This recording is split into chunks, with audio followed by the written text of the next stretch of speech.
Day 21, 19 days until the Fight for Air climb. I was such in a dungeon in my life, and I feel like I was such in a hole with nowhere to go, with so many issues and so many things to climb over and overcome. But the thing about it is, we all have the ability to come from nothing to something. I was 300 pounds, and my goal was to be a Navy SEAL. Impossible goal. But what if I could? You have to be willing to suffer to get to the other side. And on the other side of suffering is a whole nother world that people have no idea that even exists. From the very beginning, how I became who I am today, I grew up very soft, very insecure. I was beat as a child a lot, not only physically, but also mentally. My dad was an alcoholic, so it transferred to him being very abusive, me growing up, not just to me, but also my mother. And from that, my foundation at an early age was cracked. I had a really cracked foundation growing up. So with a cracked foundation and my mom having a cracked foundation, I had no one to really, show me the ropes, show me the way. And so we went from that kind of cracked foundation to another cracked foundation. I went to a small town in Indiana, in Brazil, Indiana. And there was about 5 black families there. So being called nigger was something that happened regularly. I had a lot of friends, but also, when you have a cracked foundation, the only thing you really see is the negative. You don't see a lot of people that like you. All you see is the people that don't like you. So that cracked foundation just kept on getting more and more cracked. And throughout the years, I developed a stutter, had a lot of issues with people, social anxiety. I copied all through school.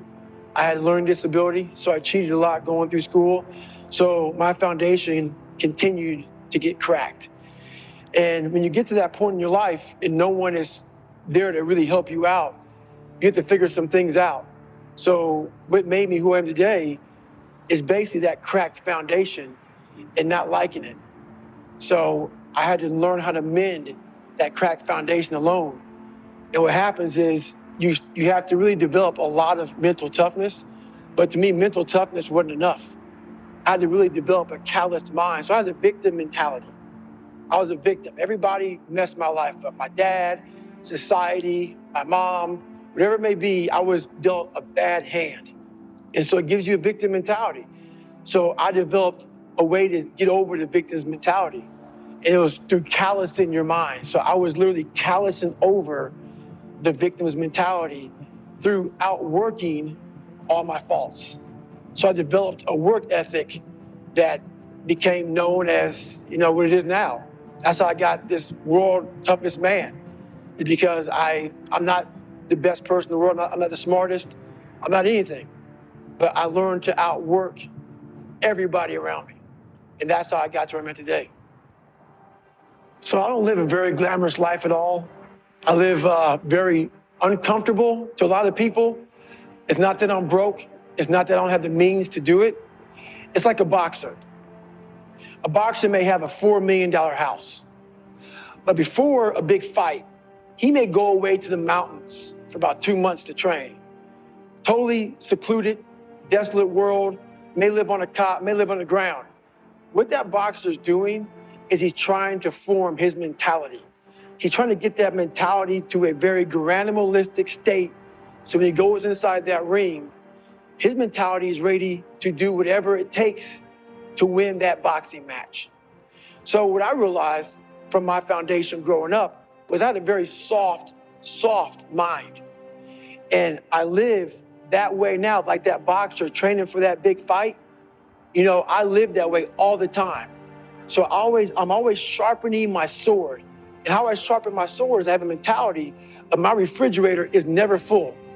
I've never arrived. And every time I get close to the top of a mountain, I fall back down on purpose. I believe that true growth is at scratch. Starting from scratch is true growth. You have to have friction in your life. There has to be friction in your life for you to be able to move forward.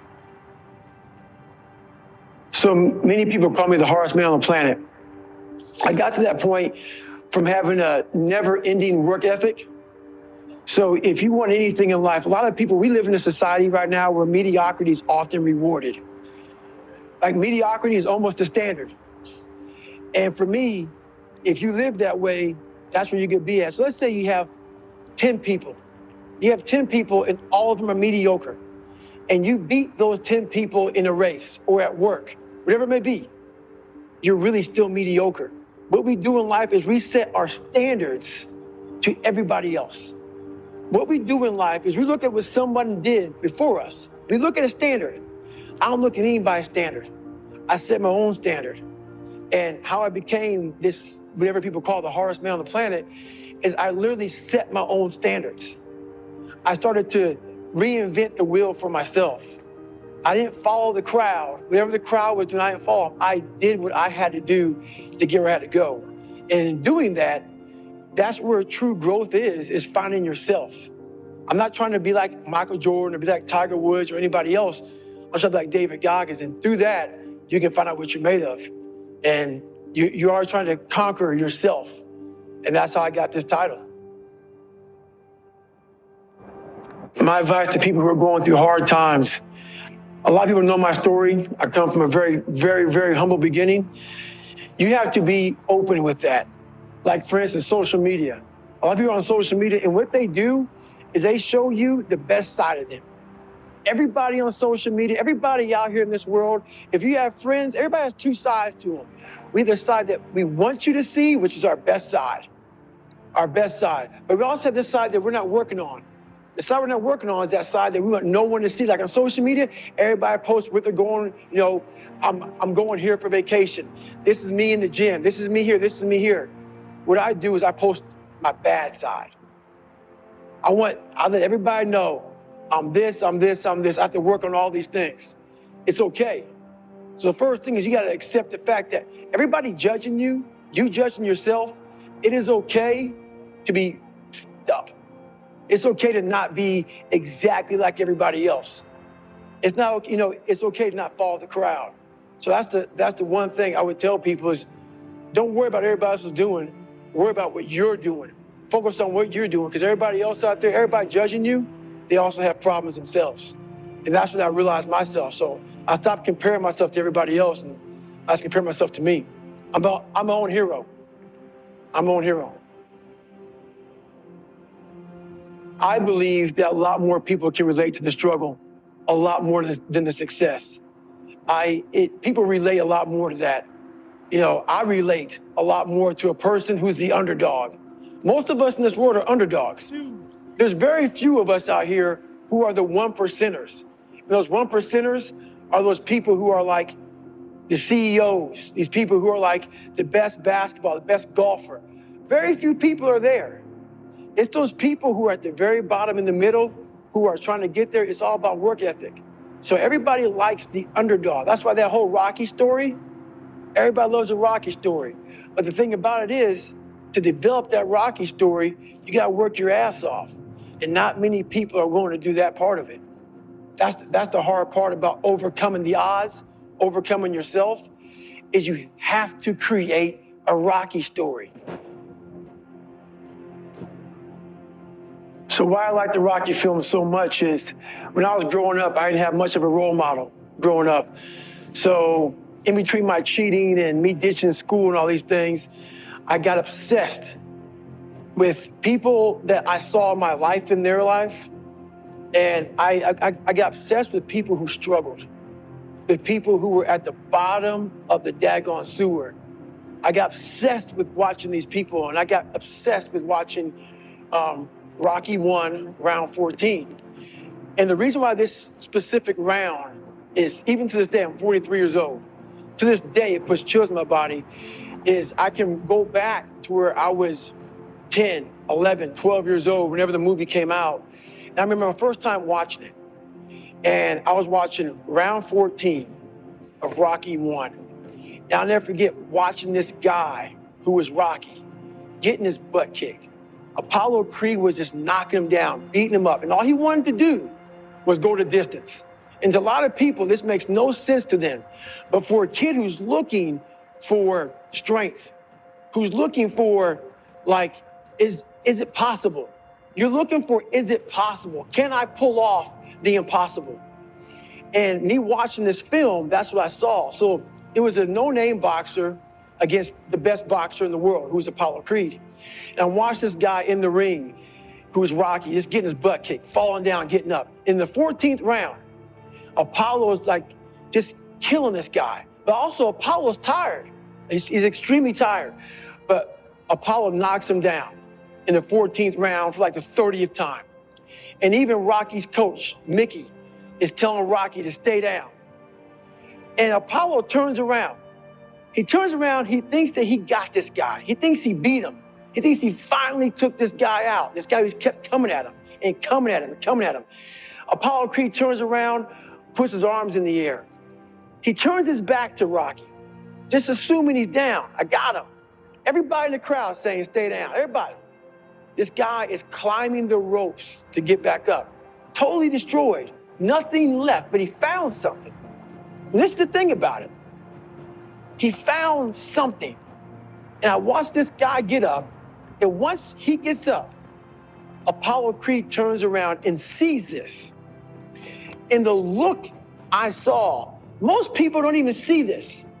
The look I saw on Apollo Creed's face was this look of total awe of who the hell are you? Who am I fighting? It looked like Apollo Creed's soul left his body. And Rocky got his gloves and motioned him to come on. And Apollo Creed put his head down and shook his head. Why that scene resonates with me so much was I was such in a dungeon in my life, and I felt like I was such in a hole with nowhere to go, with so many issues and so many things to climb over and overcome on my own. I wanted every obstacle and every person that ever doubted me to look like Apollo Creed. I wanted the people, whoever it was, people, obstacles, whatever, to look at me like this guy's gonna continue coming after me. I wanted what Rocky had, this ability to keep getting up. I don't care if I win. I don't care if I'm the best. It's not about being the hardest man in the world. I just want to keep coming after you. So through years and years and years of visualizing that scene of that guy just getting up, it's just a movie to some people. But to me, it became what my reality had to become. I had to become that guy who could run on broken legs going through Hell Week, who can endure the most pain, the most suffering. To get where I have to go, I'm gonna have to be that guy. And a lot of people will never understand that because a lot of people just don't have that kind of mindset, but we all have it. I came from nothing. But the thing about it is, we all have the ability to come from nothing to something. But it takes that kind of spirit. It takes that kind of spirit. The cookie jar. The cookie jar is something that I developed years ago. So what happens to me, happens to a lot of us in situations. We get put in these situations. In my whole life, I've been put in struggles. I've put myself in struggles. I've purposely put obstacles in front of me to see how I'm gonna feel. Like, for instance, I run 205 miles at one time, nonstop. Do you know what goes through your mind when your goal is to run over 200 miles and you're at mile 100? You're at mile 100, you've run for over 24 hours and your body is broken. You're destroyed.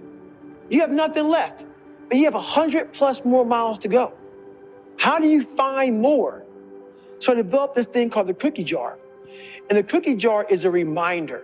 That's all it is. It's a reminder. Even the hardest person in the planet Earth, we forget how badass we are when times get hard. When times get hard, your mind spazzes out. It freaks out, it goes somewhere else. We forget. That cookie jar, you gotta take 1 second. Take 1 second, and that cookie jar has all these things in it. All the things you overcame, all the things that you suffered through, all the things that got in your way and you fought through. So you go in your mental cookie jar when you're going through bad times and you wanna quit and you wanna bail out, you think about it. Okay, David, what did you do? You went through 2 Hell Weeks. You went through Ranger School. You went through this, you went through that. It's a reminder. It's a reminder that you are that badass. And that's all it is. The cookie jar is you take 1 second when you're in an extreme environment and your mind and your body are saying, we're done. We need to quit. You gotta remind yourself, hang on a second. I've overcome a hell of a lot more than this. And I have the strength to persevere, to move on, to not be mediocre, to not settle for what's in front of me, to overcome the odds. The what if mentality is a mentality of a lot of us in this world have people who say we cannot do something. You can't do it, you're too short, you look a certain way, you act a certain way, you're not smart enough. I hit that roadblock every time. I was 300 pounds. I'll never forget, I was 300 pounds. I went from 175 to 300 pounds, and my goal was to be a Navy SEAL. Impossible goal. And every Navy recruiter that saw me said that, besides one. Every recruiter said, there's no way, man. You're 297 pounds, and you gotta lose so much weight so fast. I talked to one recruiter, and I never forget getting back in my truck, and he said, you cannot do this. But I got in my truck and I said to myself, but what if I could? What if I could pull off this miracle? How will I feel at the very end if I can defy all the odds? The what if mentality is, this guy told me, I was a 36th African-American Navy SEAL in Navy SEAL history in over 70 years. This guy told me there's only 35 African-Americans to ever be a Navy SEAL. He was pretty much telling me, you ain't got what it takes. I took that and said, what if I can be the 36th? Versus taking what he said, all the negativity he's putting on me, because he can't imagine himself doing what I'm about to do. So most people who can't imagine it, they reflect. It's like a mirror. They put that right on you. If they can't see themselves doing it, I can't see you doing it. I take that mirror and I totally discard it. And I say, what if I can be the 36th person to ever do it? So I use all their negativity as positivity and fuel to get me to where I need to go. What drives me today is being my best. And being my best is a never-ending journey. A lot of people call me obsessed. That's fine. I probably am obsessed. When you finally realize, like for me, that humble beginning I had, when you realize that I could have literally given up, and right now at 43, I could still be a 300-pound man spraying for cockroaches.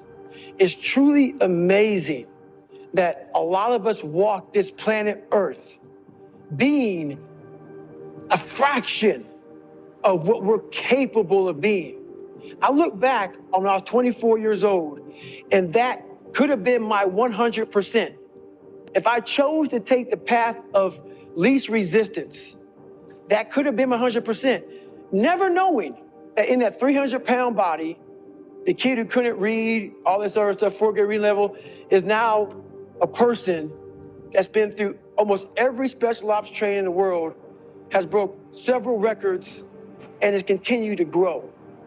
Once you realize what's on the other side of that, that will keep you, I'm the most driven person in the world, because I realized that I was leaving so much on the table. I was leaving so much on the table, never knowing that inside that fat guy was this person here. And once you peel the crust, peel that crust away and see who you really are, you open your mind to a whole nother world. So I've opened my mind up to a whole nother world that most people can't even fathom because they haven't dug deep into their own personal problems. So people think I'm crazy because I found a whole nother way of living. I think they're crazy for never even trying to get to the other side of whatever's in front of them. So what drives me every day is finding more of myself. So how I suggest to someone of breaking the habit of constantly making excuses is do something every day that sucks. There's a saying out there. There's a saying that says, triple down on your strengths. Tripling down on your strengths does one thing to you. It makes you very comfortable. It makes you very strong at what you're good at.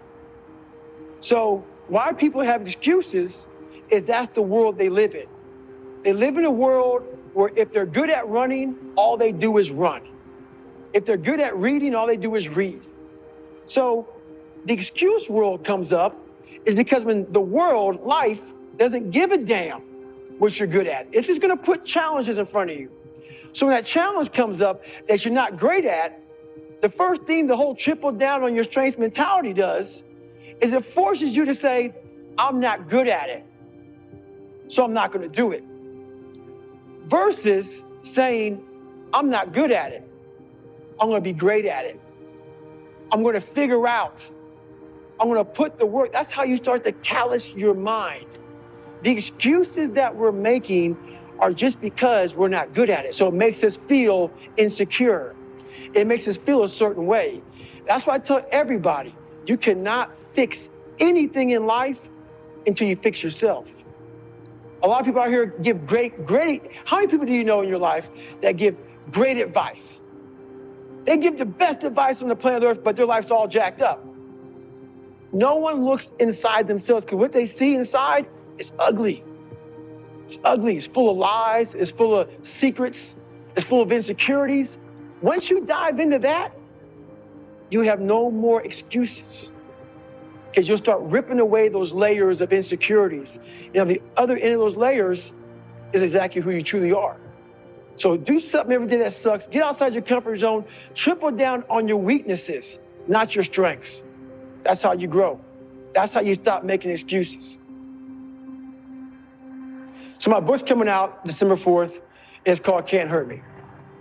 Why I titled it Can't Hurt Me is this book is a self-help memoir. We have a whole bunch of self-help books out there that are five-step this, five-step this. Mine is not a five-step program. Mine is about getting to the root of the problem. And the root of the problem is yourself. You have to master your own mind. And once you master your mind, your own mind, everything else is taken care of. So Can't Hurt Me is about life. It's about you. It's about my mentality, but you get to develop your own mentality. So life is full of people who are getting bullied, people who are, once again, insecure, people who are going through problems, a lot of problems. But if you have this mentality that you start to develop of you can't hurt me. When I was going through SEAL training, all the training I went through, it's what you say to yourself on a daily basis. If you say, you can't hurt me, can't hurt me. Every time I got my ass kicked in everything I did, whether it be a fight or a test or going through SEAL training or Ranger school, can't hurt me, can't hurt me, can't hurt me. It starts to get in your mind. And before you know it, it's the truth. So when you fail, you fall on your ass, somebody bullies you, whatever's going on in your life, can't hurt me. Because why that saying is true is not because you say it. You have to put the work in to develop that calloused mind.